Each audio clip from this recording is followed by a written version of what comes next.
السلام عليكم ورحمة الله وبركاته أعزائي المشاهدين على قناة على اليوتيوب زراعة التين الشوكي في مصر. معكم رامي محمد. فيديو النهاردة بتاريخ 1/11. كل الناس ما بتيجي تقرب الشهور وتسمع عن تعويم الجنيه وتسمع عن الكوارث اللي بتحصل في الجنيه المصري، فبتلاقي نفسك بتقلق. يعني اللي كان محوش 200,000 بيوصلوا ل70,000، اللي كان محوش مليون بيوصلوا لمليون 150، بسبب قيمة الجنيه والكارثة اللي احنا بقينا فيها. فابتدت الناس تتجه لطرق عايزة تشغل فلوسها، عايزة تكسب، عايزة تلم فلوسها تكسبها قيمتها ما تقلش. فابتدوا يتجهوا لكذا طريق. كذا طريق دول انا هقولك عليهم، وانت بدماغك بتختار الطريق اللي يكسبك. بص يا سيدي، انت عندك 4 طرق في مصر دلوقتي بقى، بس مصر كلها بتتجه ليهم. عندك الناس بقت تغير لدولار، عندك الناس بقت تشتري ذهب، عندك الناس بقت تشتري ارض زراعيه، عندك الناس بقت تشتري عقار. هتسألني سؤال تقول لي يا عم رامي، طب ايه انسب حل في ال3 دول؟ في طبعا حاجات تانية بتكسب، بس انا بتكلم في الحاجات اللي هم في متناول اي حد بيعرف يعملها. يعني ايه احسن حاجه تعرف تنعمل واكسب حاجه؟ هقول لك يا سيدي، الارض الزراعيه. الارض الزراعيه من احسن المكاسب في الوقت الحالي، دي اللي تكسبك في الوقت الحالي.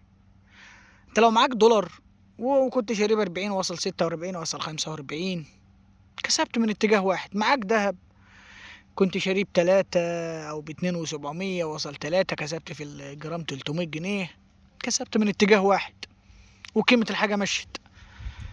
اشتريت عقار كسبت فيه وبعته، برضه كسبت من اتجاه واحد. انت مش هتبيع جدران العقار وترجع تبنيه تاني. طب انت يا عم رامي اشمعنى الارض الزراعية بتكسب؟ بص يا سيدي، انا لما بشتري ارض بمليون جنيه مثلا، في خلال سنة المليون ده بيبقى 1,500,000. الارض قيمتها بقى بترفع، ما انت هتزرع فيها وتنجح، وبتبيع منها زراعة وتكسب. زراعة وخير، يعني خير زي اللي في الفيديو ده كده، هوريك خير زي اللي انت شايفه ده، سفندي، برتقان، حسب بقى اللي انت زرعه. خير زي ده كده تبارك الرحمن. ف ده حسب ما انت زارع، النوع اللي انت زرعه. فانت بتكسب من اتجاهين، قيمة الارض نفسها بتكسب معاك، غير ان انت بتزرع وتكسب. انت عندك ده حل بتكسب منه من اتجاهين مش اتجاه واحد. ففكر بدماغك، ما تروحش لاتجاه واحد وتركن فلوسك وبيكسبوا معايا والكلام ده كله.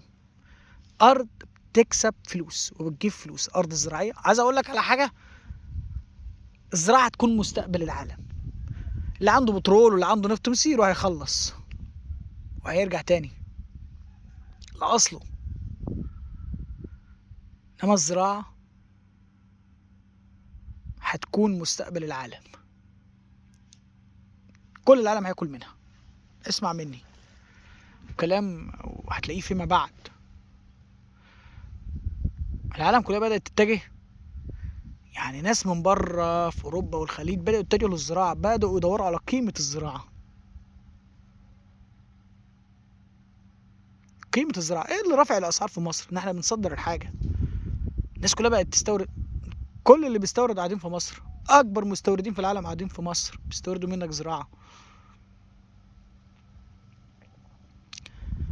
اوروبا دلوقتي عشان عايز تصدر حاجه يقول لك مش شرط تحاليل، يلا هناخد، اهم حاجه الحبه نظيفه. اوروبا ما عادش زي الاول، والله على يدي ما انا بشوف الكلام ده كله. كل ده انا بحضره. هتقول لي واحد بقى يقول لك لا ده لازم تخش اورجانيك، ما عادش فيه الكلام ده كله. اوروبا اقسم بالله كله تصدير، يلا. اهم حاجه ما يعملكش شهاده اورجانيك وخلاص، يلا مع السلامه طلع. العالم ما عادش فيه اللي بدور زي الاول. فانت اذا انت عندك فرصه تنقلك نقله تانية، بتدور عليها متاخر ليه؟ تروح تشتري دولار وبعد كده تشتري دهب وبعد كده تفكر تشتري ارض، تكون الارض عدت الدولار والذهب. بمراحل، تلاقي نفسك بترجع لنفس اللي انت كنت فيه. انا بكلمك وانا قاعد جوه مزرعتي ومرتاح نفسيا والجو لطيف والزرع بيتحرك، قررت اعمل لك الفيديو ده وانا قاعد. فانت يا سيدي اللي بتدور على حته ارض او تبعت لي على الواتس او عندك حاجتين او 3 حاجات عشان ما تتعبنيش وتتعب غيري معاك. انا راجل برضو ممكن بخدمك، لكن ما تتعبنيش شخصيا. ايه بخدمك؟ فكر بعقلك. عايز حته ارض، معاك محامي؟ نسال على الميه ونسال الجيران. محامي هيطلع على الاوراق، والميه نسال الجيران اذا ما كانش فيها ميه، الملوحه كام، وتوكل على الله وخد وشوف المكان ناجح. توكل على الله وخد وقلبك جامد. سعر الفدان حسب المكان، لكن ما تجيش تقول لي ده انا معايا مليون واروح اخد بهم في الوادي الجديد 100 فدان. اجي اخد بمليون عندك 5 فدادين او 3 فدادين، الفدان ب 200,000 جنيه. ده انا ابقى عبيط؟ لا، ده انت عبيط لو فكرت ان انت تشتري مساحه كبيره. غيرك امثله كتير قدامك، غيرك راح خد بال100 فدان مش قادر يزرع منهم 20 فدان، مش قادر يعمل بير، مش قادر على العماله، مش قادر. يا جماعه الموضوع اوعى تستهزأ بيه، اوعى تستهزأ بيه. انا بقدم لك الفيديو ليه من البرتقال؟ عشان ما تقولش كل شويه بقدم لنا بالتين الشوكي. انا بضيف لك تين شوكي ليه؟ ايه السبب ان انا بضيف لك تين شوكي في الليله؟ بضيف لك تين شوكي لاسباب بتناسب ارضك ومكانك، بتناسب ظروفك، بتناسب قعدتك. انا يوم ما بفكر اريح بروح التين، لكن شغل بكون في البرتقال على طول، لان ده عايز الوقفه. انا بعرف اعمل قيمه لارضي. ارضي ما تساويش ربع جنيه بخليها بتساوي ملايين، عشان بزرع وبنجح وبخليها بفلوس. الزراعه بترفع قيمه ارضك. مثال بسيط جدا، هديك مثال بسيط جدا. انت لو كل جيرانك ناجحه وعندك ارض فاضيه ما بتزرعهاش، ارضك هتنباع بسبب نجاح جيرانك. تخيل. انا اتصل عليا واحد من المغرة، اتصل عليا، طبعا ارض المغرة فيها مشاكل كتير، ملوحة عالية والكلام ده كله، طبعا بتوع الزيتون والجوجوبا والتين الشوكي برضه شغالين هناك. فكلمني: يا باشمهندس انا الارض عندي ملوحتها، لقيت ملوحتها تخطت 6000. قال انا عايز ازرع تين. قلت له لا، ملوحة 6000 حرام. انا بجاوبك، قلت له حرام تزرع تين ازاي؟ قلت له لا ما تنفعش طبعا، ملوحة 6000 ما تنفعش، انا بديك مثال. قلت له، قال لي طب ايه الحل؟ انا مش عارف. قلت له اخلص من الارض، اخلص من الارض. اتصدم لما سمع مني كده، ازاي اخلص من الارض؟ قلت له هقول لك حاجه بسيطه خالص. المغرة فيها زيتون، فيها جوجوبا، فيها تين شوكي، وفيها نخيل. شوف الملوحه العاليه اللي زي حاجتك دي كسبت، نجحت في ملوحه 6000، لقيتها ناجحه ازرع، ما لقيتهاش ناجحه ما تفشلش ارضك. وفعلا كلمني ورن عليا، قال لي سالت كله فشل. قلت له لو زرعت فشلت ارضك اكتر. فبيعها بما يرضي الله، كده كده اللي هيجي هيحلل الملوحه وتلزم وياخدها. فانت يا سيدي اختار ارضك، اختار ملوحتك ميتك،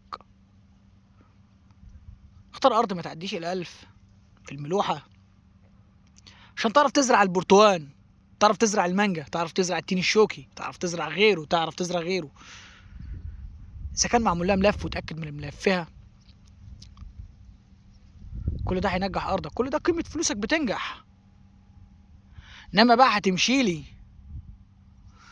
ورا ده انا ناخد 200 فدان وانا ناخد 500 فدان، عايز تبقى من كبار المستثمرين وانت مش قادر اساسا تزرعها، وبتدور على بتاع شبكات قليل خالص، وبتدور على بتاع زراعه ما يكلفش عليك، وبتدور على مهندس ما ياخدش منك مرتب كويس، وبتدور على عماله يوميتها ب 100 جنيه في اليوم. يعني كبرت لي الدنيا ارضيه وفي الاخر مش عارف تزرع. انا بدي، هو ايه سبب خلاني اتكلم في الحاجات دي؟ اللي انا شفته واللي انا بشوفه واللي بعدي عليا. انا يمكن من اكتر واحد بعدي عليا الحاجات دي، لان انا بتاع مين؟ عارفين انا بتاع مين؟ اقول لك انا بتاع مين.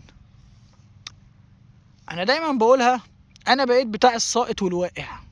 بمعنى اللي اتبهدل في عماله واتبهدل في مصاريف واتبهدل في تكاليف واتبهدل في ده واتبهدل في ده، يبتدي يتجه للرامي بتاع التين الشوكي. فانا كده انا بسمي نفسي بتاع الساقط والواقع، فيبتدي يتجه لرامي بتاع التين الشوكي. طب ما انت اللي عملت في نفسك كل ده، كبرت على نفسك وزرعت ده وده جرب فيك ده وده جرب فيك ده، وضيعت كل فلوسك في حاجات هايفه، وفي الاخر جاي تقول لي انا عايز ازرع تين شوكي، قول لي الدنيا ازاي، وتغلب بقى في الاسئله والتكاليف وتغلب في كل ده. الصحراء ما بيندحكش عليها عشان اوفر عليك كتير. المهندس اللي قاعد لك في صحراء والعامل اللي قاعد لك في صحراء مش عبيط. لو ما بياخدش منك ومن غيرك مرتب يكفيه ويزيد ويوفر منه فلوس محترمه، مش هيقعد في المكان. تخليك اذكى من اي حد، اذكى من اي حد. تعمل انت بدماغك، ازرع اللي يريحني واشتري في المكان اللي يريحني وما يتعبنيش. انا قلت ملوحة ما تزيدش عن 1000، كلامي واضح. انا لو لسه بشتري ملوحة ما تزيدش عن 1000، لو لسه بشتري، الناس اللي اشترت بقى ولاد ملوحة عالية دي بقى الله ربنا يكون معاها، ملوحة ما تزيدش عن 1000.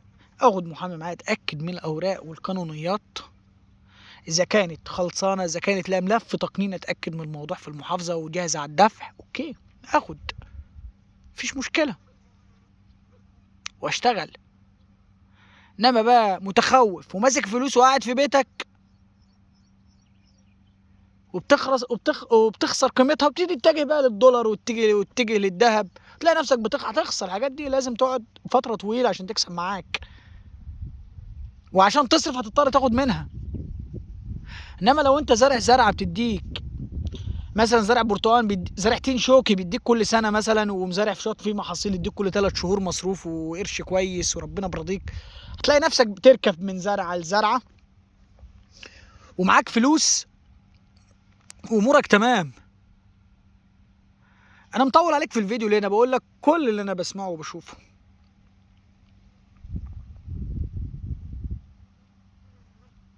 ناس بتكلمني انا عايزه في الوادي النطرون، عايز جنبك. يا سيدي وادي النطرون ما عادش رخيصه، وادي النطرون كانت ببلاش لكن بقت بفلوس بسبب الزراعات والنجاحات اللي بقت فيها. وادي النطرون عشان اجيب لك خلاصتها بقت واجهه لمصر في الزراعه على الصحراوي، واجهه لمصر. فانت بتتكلم دلوقتي كلام مش منطقي، ان انت تقول لي ده الفدان، ده انا تقيم الفدان بتاع وادي النطرون بالوادي الجديد، تقول لي ده الفدان هناك ب 6000 7000 جنيه، او الفرافره او الواحات او ده وده وده. انا بقول لك كلام واضح، بقيتها والمره المليون، ملوحه ما تزيدش عن 1000، وخد في اي مكان وهتنجح، واشتغل. والكلمه اللي بضيفها لك كمان، اللي بضيفها لك وبحطها لك، ركز مليون مره على المهندس والعامل، يكون امين من الدرجه الاولى ويكون خاص بيك. كلامي واضح. المهندس اللي بيمسك له 30 40 مزرعه ده وداير الليله ومسؤول عن عماله ومسؤول عن ده، هيكون من اكبر الاسباب للفشل ليك.